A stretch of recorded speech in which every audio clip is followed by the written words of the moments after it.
আসসালামু আলাইকুম। আজকের রেসিপির জন্য লাগবে আলু সেদ্ধ। এখানে 3টে আলু সেদ্ধ করে আধা ভাঙা করে রেখেছি, গমের আটা মেখে রেখেছি। আর নিয়েছি কাঁচা লঙ্কা কুচি, টমেটো কুচি, পেঁয়াজ আর শসা কেটে রেখেছি। আর নিয়েছি ধনেপাতা কুচি। আলু সেদ্ধর উপর পেঁয়াজ দিলাম। পেঁয়াজ একটু মোটা করে কেটেছি। এই রেসিপিতে পেঁয়াজটা এইরকম মোটা মোটা কাটা হলেই ভালো হয়। টমেটো কুচি দিলাম, লঙ্কা কুচি দিলাম, আর কিছুটা ধনেপাতা দিলাম। আর দিলাম গোটা জিরে, ছোট চামচের হাফ চামচ গরম মশলার গুঁড়ো, স্বাদ অনুযায়ী নুন, চাট মশলা 1 চামচ, শসা কুচানো দিয়ে হাত দিয়ে সব উপকরণ ভালো করে মিশিয়ে নিতে হবে। তবে আলতো হাতে মাখতে হবে, খুব বেশি চটকালে হবে না। সবকিছুই একটু গোটা গোটা থাকবে। এই আলু মাখা এত টেস্টি হয়, আমার ছেলে টেস্ট করতে করতে অর্ধেক আলু মাখা এমনিতেই খেয়ে বসে থাকে। যাই হোক, আলু মাখা সাইডে রেখে দিলাম। এখন একটা বাটির মধ্যে শুকনো গমের আটা নিলাম। এর মধ্যে চিলি ফ্লেক্স, নুন, কালো জিরে, ধনেপাতা কুচি, লঙ্কার গুঁড়ো, হলুদ, সব কিছু উপকরণ সামান্য পানি দিয়ে মিশিয়ে নিতে হবে।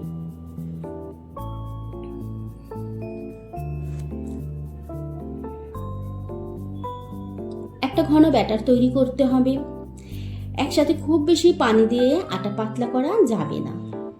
একটু একটু পানি দিয়ে এই গোলা তৈরি করতে হবে। আটার এই গোলা ঘন করে তৈরি করতে হবে আর খুব ভালো করে ফেটিয়ে নিতে হবে, যেন আটার কোনো রকম দলা না থাকে।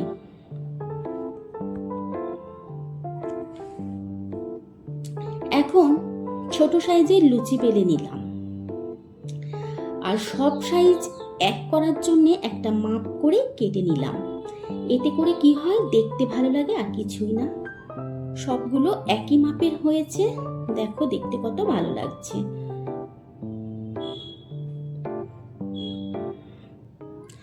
এখন এই লুচিগুলোর ওপর আলু মাখা দিয়ে দিলাম আর ভালো করে পুরোটা ছড়িয়ে দিতে হবে।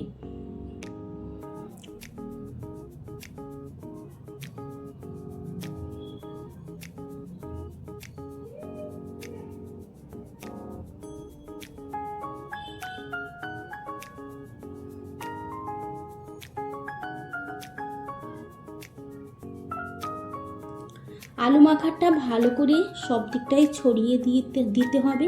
এবার যেটা করতে হবে, মাঝখান থেকে ভাঁজ করে দিয়ে আলতো করে হাত দিয়ে চেপে দিতে হবে। মুখটা কিন্তু বন্ধ করে দেব না। আর একটা দেখো করছি একইভাবে।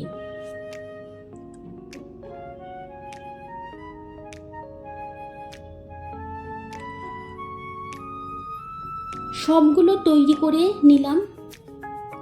এবার ওই যে আটার গোলা করে রেখেছি, এখন তার মধ্যে ডুবিয়ে দিতে হবে আর এপিট ওপিট ভালো করে আটার ব্যাটারটি মাখিয়ে দিতে হবে। আগে থেকেই তেল গরম করতে দিয়েছিলাম, তবে হাই ফ্লেমে ভাজতে হবে।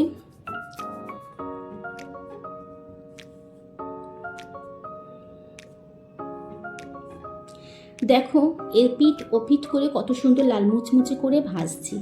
বিকেলের নাস্তা হিসাবে এই রকম সমস্যা হলে মন্দ হবে না, বরং ভালোই হবে।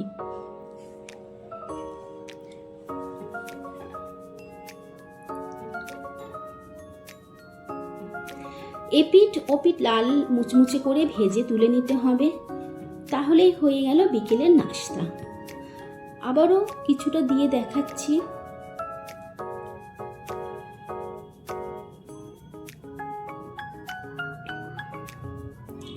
এত খাস্তা মুচমুচে হয়েছে, দেখে তোমরা নিশ্চয়ই বুঝতে পারছো। আমার এই রেসিপি ভালো লাগলে ভিডিওটি অবশ্যই লাইক, শেয়ার, কমেন্ট করবে। আর আমার চ্যানেলকে সাবস্ক্রাইব করে পাশে থাকা বেল আইকনটি ক্লিক করে দেবে, যাতে আমার ভিডিও নোটিফিকেশন সবার আগে তোমাদের কাছে পৌঁছে যায়। আল্লাহ হাফেজ।